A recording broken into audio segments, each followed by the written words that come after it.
سمع الله لمن حمده.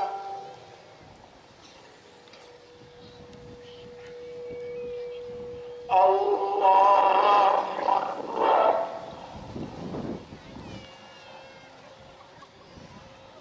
لا ينظرون إلى الإبل.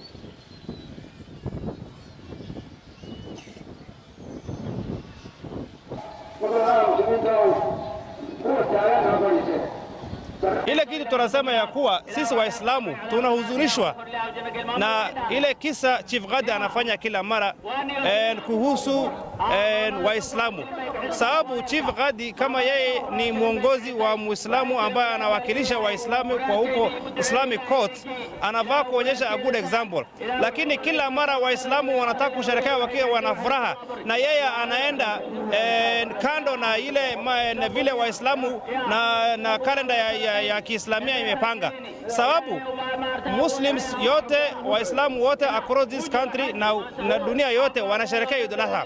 Yeye jana akisema kwa runinga anasema ya kuwa Waislamu washerehekee Wednesday. Hata serikali imegazette kuwa leo iko public holiday ya kuwa ni Eid al-Adha. Yeye peke yake anaenda kando na Waislamu vile wanasherehekea. There is association of ulumas in the entire country who are the custodians of the calendar. Let them request the time at what to celebrate it, whether it is Eid al-Fitr or Eid al-Adha. It is the ulumas who are the custodians of that calendar. The Chief Qadi role is limited.